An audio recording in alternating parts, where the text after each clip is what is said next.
Hi, my name is Ali Talakani. Today I will give a brief introduction to the projects completed as part of my dissertation at North Dakota State University. I completed these projects at NDSU Small Urban and Rural Transit Mobility (SURCOM). My research looks at three vital aspects of emerging transportation mode and try to answer three groups of questions. First, what do US residents think about new modes of transportation given the dominant car culture? And what is the best method to learn and understand people's opinion? I investigated public opinion toward dockless bike sharing using a mix of statistical and natural language processing methods to understand the underlying topics and the corresponding polarity in public discussion.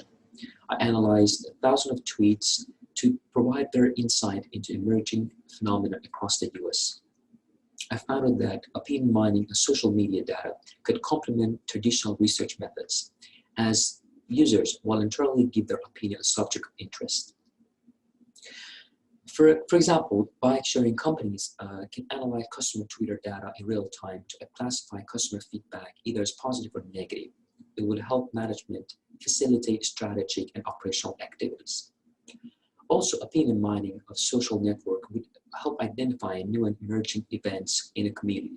However, a well-designed survey questionnaire and an in-depth analysis are undoubtedly required for any planning and decision-making.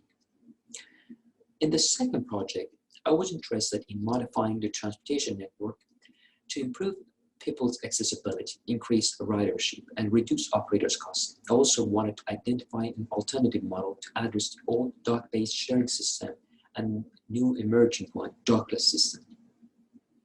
I proposed a new framework using a decay club concept graph theory to develop the model. My approach includes an integer programming model, a heuristic algorithm, and a cost-benefit analysis. The dockless approach, potential cost saving, could decrease initial capital investment for introducing bike and scooter sharing program in a city. It also increases the number of virtual docks, say capacity, without blocking streets or pedestrian walkways.